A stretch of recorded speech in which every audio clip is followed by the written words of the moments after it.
Conservative media done right.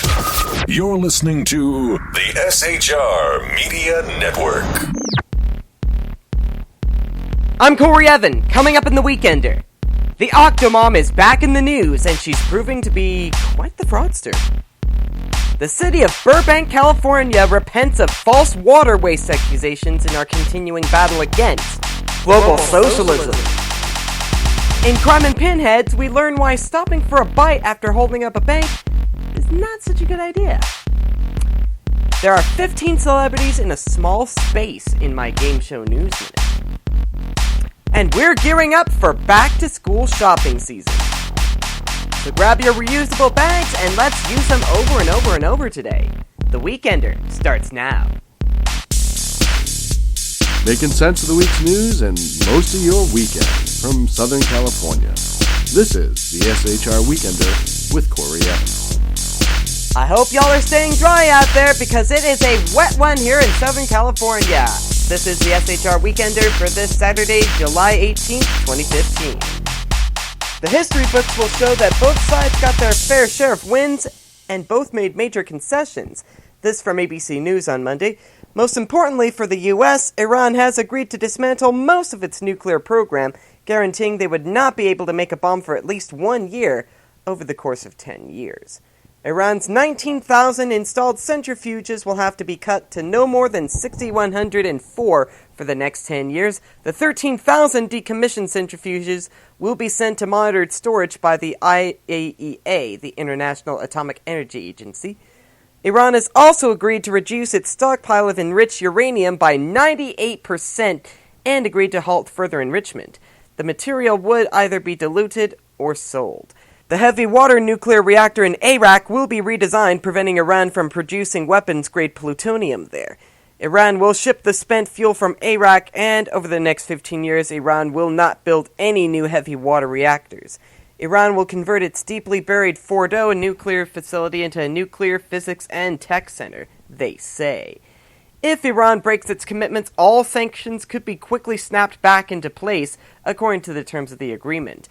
The selling points in Tehran could be the points of derailment in Washington. While Congress has 60 days to review the agreement, it has no authority to amend it. If Congress were to create legislation to stifle the agreement, it would need a two-thirds majority vote to avoid a presidential veto. But then again, anything that hits Obama's desk could get vetoed these days. Secretary of State John Kerry said in Vienna today he doesn't think they'll try it, but look for congressional Republicans to use each one of the following points to argue this is a bad deal, such as the sanctions. Once it's been verified that Iran has committed to dismantling its centrifuges and diluting or selling its stockpile of enriched uranium, all economic sanctions will be lifted, effectively releasing over $100 billion in frozen Iranian assets.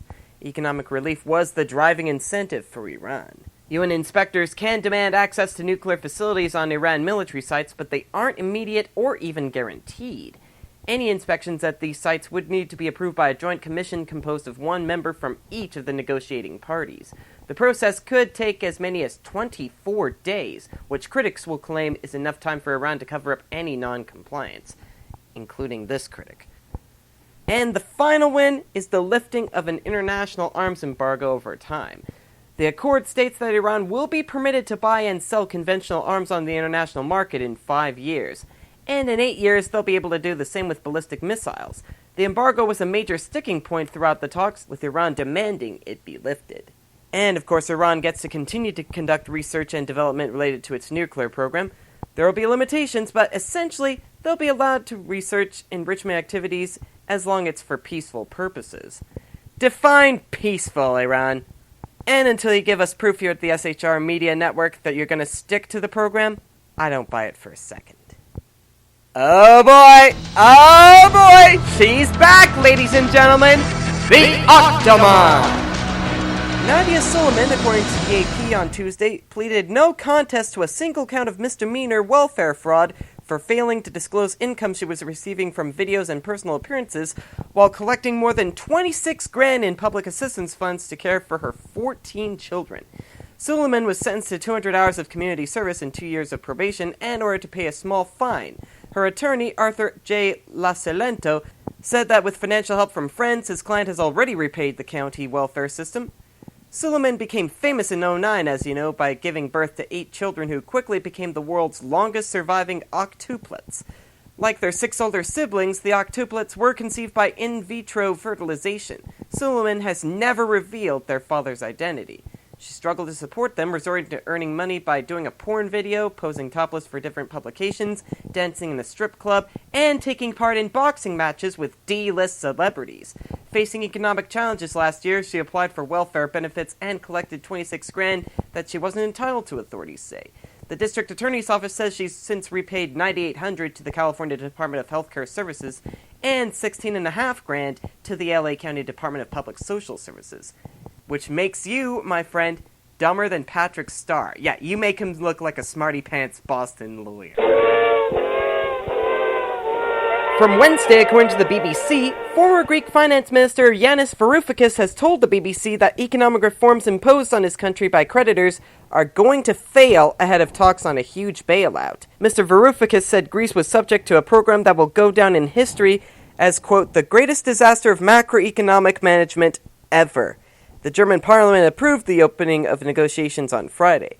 The bailout could total 86 billion euros in exchange for austerity measures. In a damning assessment, Mr. Varoufakis told the BBC's Mark Lobel, quote, this program is going to fail whoever undertakes its implementation. Asked how long that would take, he replied, it has failed already. Mr. Varoufakis resigned earlier this month in what was widely seen as a conciliatory gesture toward the Eurozone finance ministers with whom he had clashed frequently. He said Greek Prime Minister Alexis Tsipras, who has admitted that he does not believe in the bailout, had little option but to sign. Mr. Tsipras has announced a cabinet reshuffle, sacking several ministers who voted against the reforms in Parliament this week, but he opted not to bring in technocrats or opposition politicians as replacements. As a result, their correspondent says, Mr. Tsipras will preside over ministers who, like himself, harbor serious doubts about the reform program. Greece must pass further reforms on Wednesday next week to secure the bailout. James Holmes is guilty of murder for killing 12 people in a Colorado movie theater 3 years ago, a jury decided on Thursday, ending the legal limbo for one of the worst mass shootings in American history. This according to the Denver Post. In count after count, jurors rejected the defense's argument that what happened at the Century Aurora 16 Theater on July 20th, 2012 was a tragic act of insanity. It was a deliberate crime, jurors said. Holmes now faces possible execution as punishment. The jury of 9 women and 3 men found Holmes guilty of 24 counts of first-degree murder, 2 for each victim slain, as well as 134 counts of first-degree attempted murder, 6 counts of attempted second-degree murder, and 1 count of explosive possession. In the wood-paneled courtroom before the verdict was read, tension pulled the spectators taut. Parents who lost their children in the attack held hands with clenched grips. Holmes' parents leaned stiffly against one another, a box of tissues resting on Robert Holmes' lap. Then, over a single unrelenting hour in Arapahoe County Courtroom 201, Judge Carlos Zamor Jr. called out the word guilty 165 times, all but one time attaching to the verdict the name of someone whose life was irrevocably altered during the shooting. At the judge's command, the defendant stood for the length of the verdict's reading. In the second row of chairs behind him, his parents stared blankly at the seatbacks in front of them. Throughout the trial, prosecutors argued that the shooting, planned for months in advance, was a calculated act by a selfish man who wanted to kill others to make himself feel better. Holmes, a former neuroscience graduate student at the University of Colorado, had recently broken up with his girlfriend, failed a crucial exam, and dropped out of school. The defense countered that the shooting was a result of delusional belief by Holmes, who has been diagnosed repeatedly with some form of schizophrenia, that killing would boost his human capital. They painted him as a man controlled by his thoughts. But it took jurors less than 13 hours of deliberating over 2 days to make up their minds. At least part of that time was spent filling out paperwork as the foreman, a survivor of the Columbine High School shooting, had to sign his name 329 times on the 659 pages of verdict forms.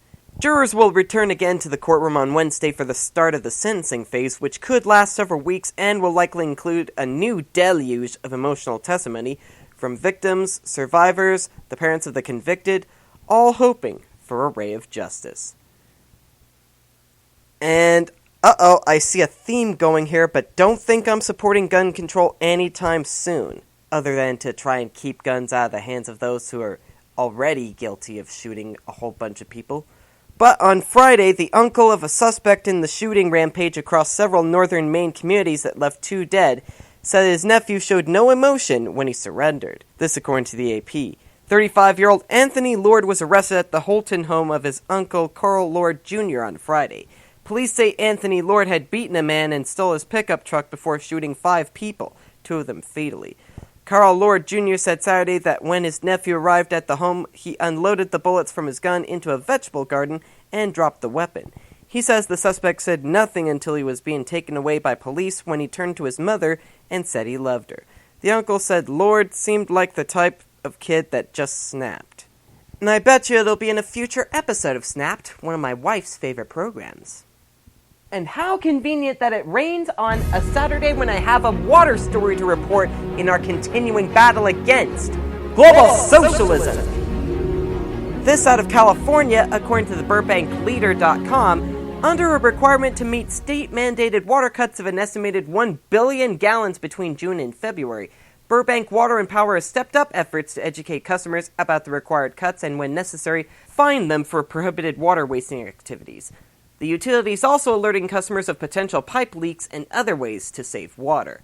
Earlier this month, utility workers analyzed data from water meters to identify customers who appeared to be watering their lawns on days other than Tuesdays and Saturdays, the days authorized under the city's water conservation ordinance. More than 6,500 letters were mailed to residents, reminding them of the water restrictions which began June 1st. However, several hundred residents who received those letters have complained that they were doing nothing wrong, and the utility had to put more staff on duty to handle the volume of complaint calls. Some city council members who enacted the city's stricter water conservation measures in May said they were surprised to receive the letters too. Earlier this week, city manager Mark Scott apologized for the letters, which he said were mailed out not only to those watering on the wrong days, but also to customers watering on the proper days who were not violating the water-saving ordinance, but who appeared to be using among the highest volumes of water on those days. Unfortunately, Scott said, the same letter went out to both categories of users with the same language, which, quote, wasn't fair and wasn't right. You think? More than 500 residents had contacted the utility after receiving the letter, Scott said. That's less than 10% of the total number of customers, but still a large enough number to inundate the utility's staff. Both Mayor Bob Frutos and Councilman Jess Telemonte said they received letters. Councilman Will Rogers said he had heard from residents about the matter as well, and added that he had been assured by city staff members that the letters would not count as one of at least 2 warnings the utility issues before assessing fines for improper watering. After the utility has warned customers twice of watering restrictions, fines may be issued. The fine for a first-time offense is $100 and can go all the way up to $500 for repeat offenses. Yikes! I think I'll keep my money in my wallet, thank you. But of course, I understand that it's all thanks to one man. Jerry Brown. Say it with me, ladies and gentlemen. Jerry, go home, Jerry, go home. And from PostStar.com, Common Core opponent Robert Schultz ended his hunger strike yesterday after getting local officials to promise they would debate his issue. Schultz of Fort Anne stopped eating on July 1st, complaining that no one had responded to his petition for redress of grievances related to the education curriculum adopted by many states. He had filed petitions with the towns of Queensbury and Fort Anne and Warren and Washington counties, asking them to tell the state it had stepped outside the law when it joined the Common Core Coalition. The petition urges the state to withdraw from the Interstate Coalition because it has not been approved by Congress, as Schultz asserts is required by law. He argued he was asking for action similar to the municipal opposition to the SAFE Act.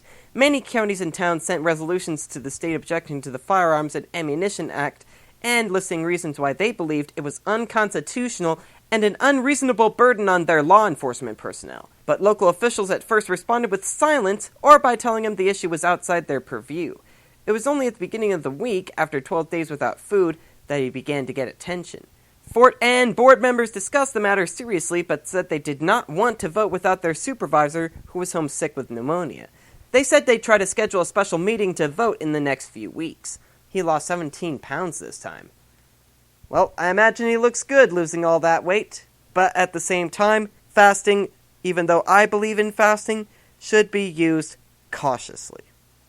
So, what will this weekend's downpour do to stop the water cops? When will Jeb Bush throw away that stinking rotten Common Core apple? And who threw rotting fruit at my freshly washed car? Stay tuned for developments in our continuing battle against global socialism. Coming up after the break, a bank robber gets busted after he stops for biscuits in Crime and Pinheads. A UK favorite is gearing up for another celebrity round in our game show News Minute. And parents, brace yourselves for the upcoming back-to-school shopping season. That's all coming up after the break on the SHR Weekender.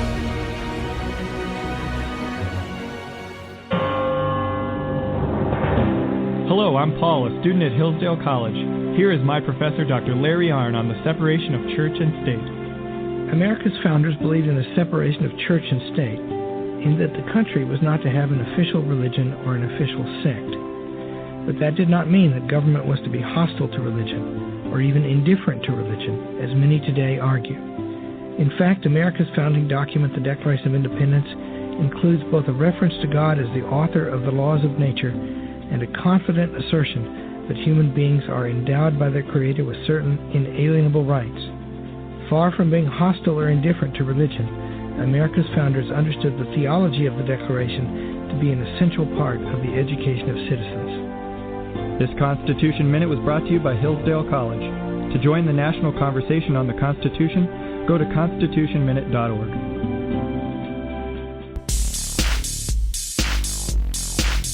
You're listening to the SHR Weekender on shrmedia.com. Once again, here's Corey Evans.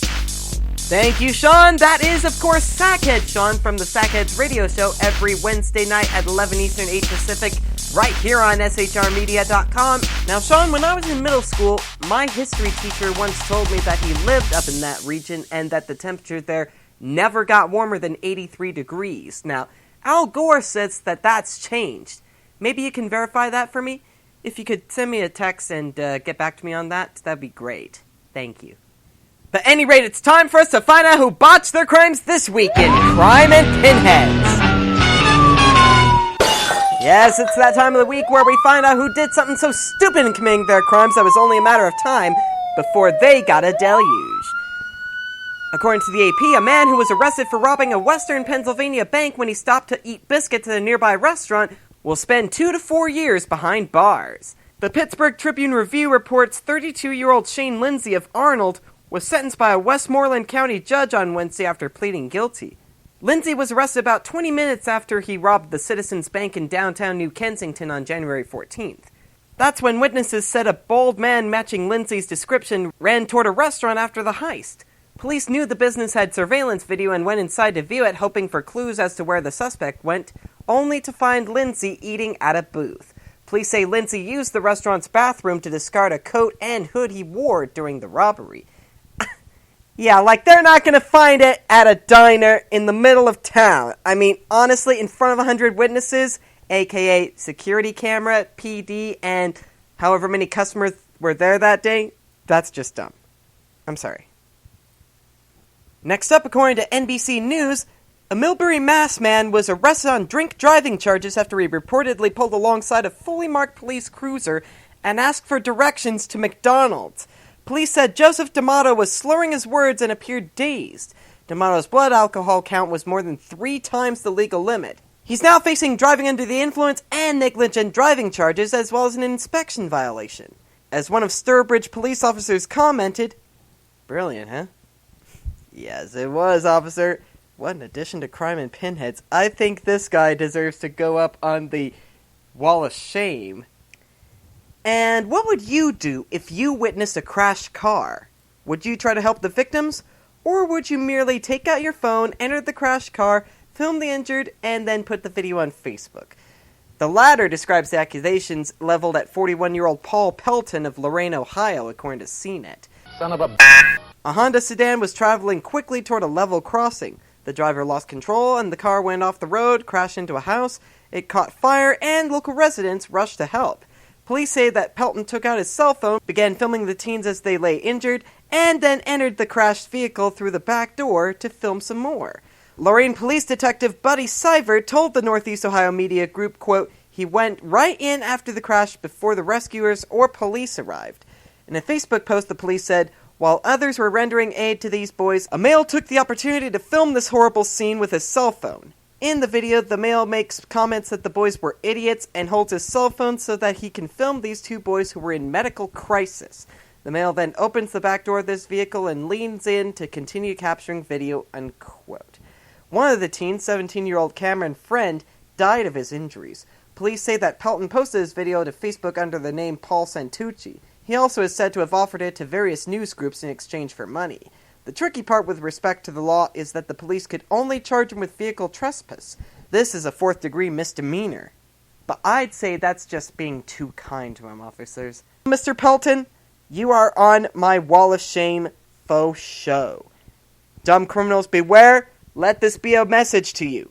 I am watching you. And I'll see you next week in Crime and Pinheads.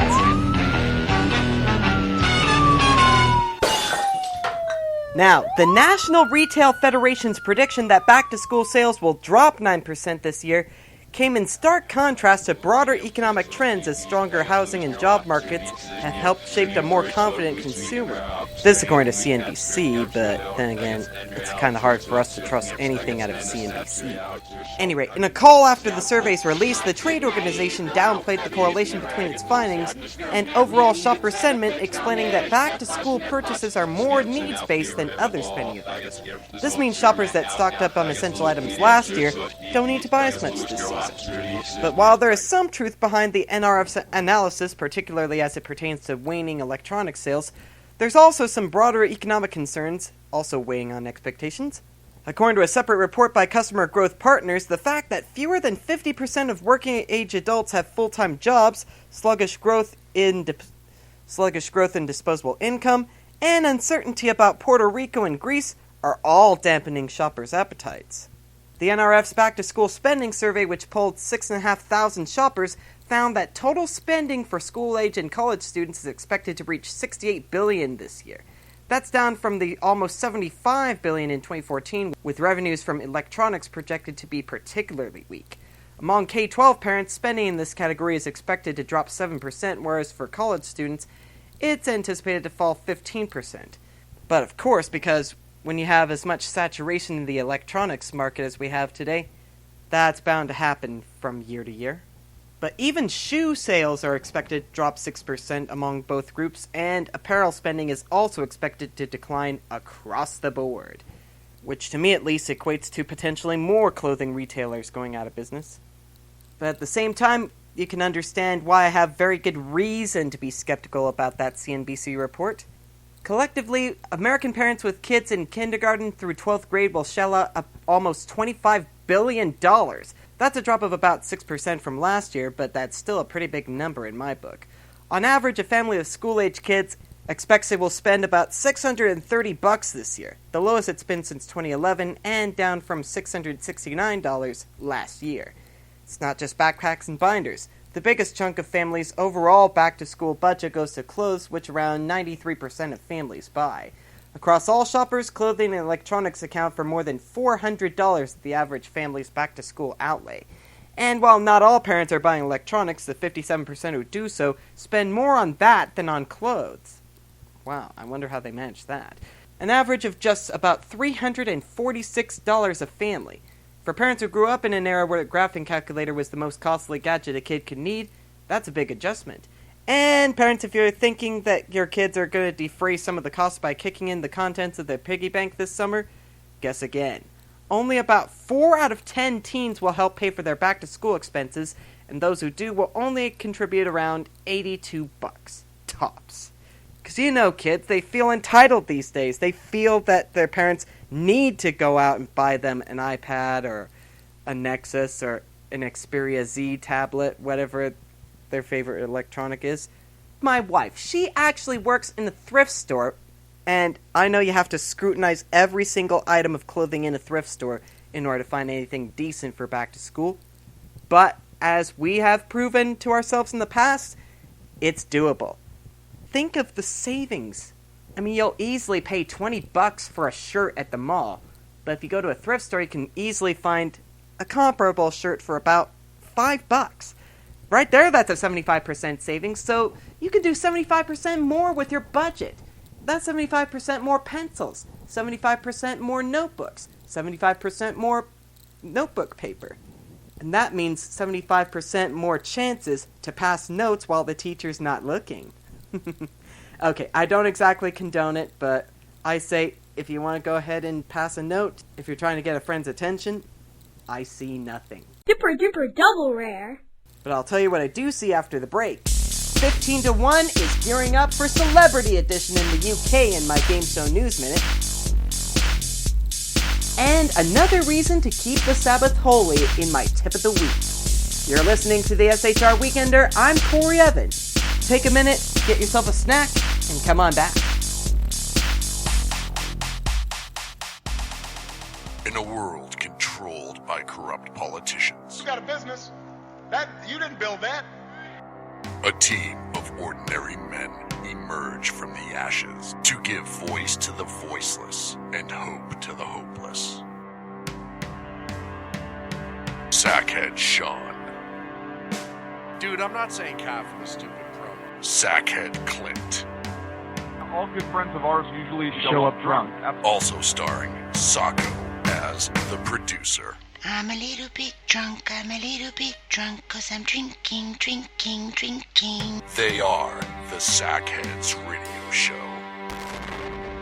Every Wednesday at 8 p.m. Pacific on SHRmedia.com.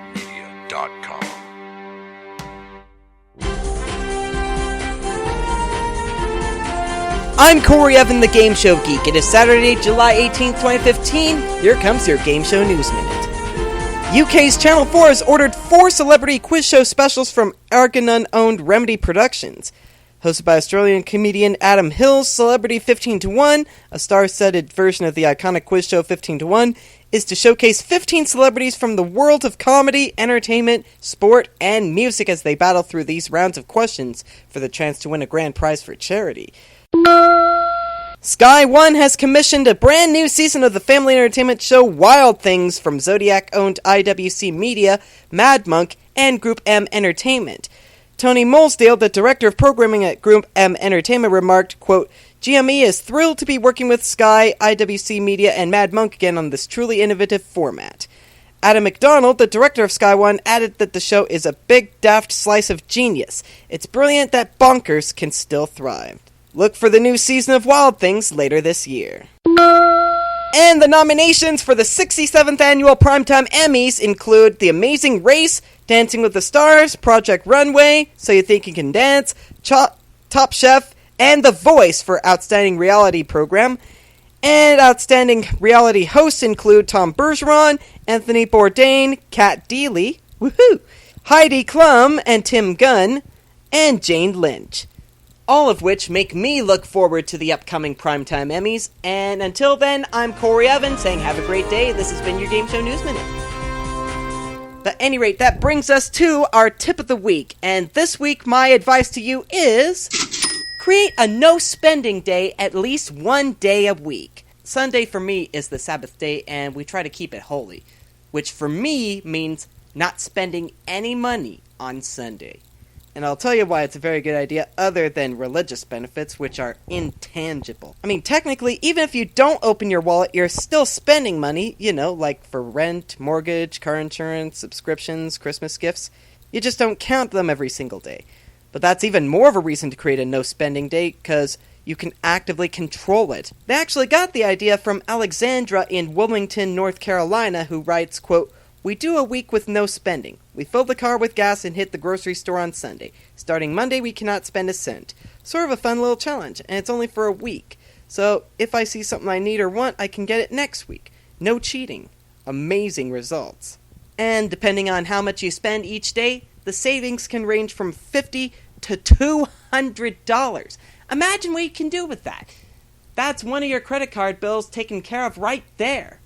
At least for 1 month. The possibilities are endless, and all that is possible if you set aside just one day each week where you don't spend a penny. Think about it.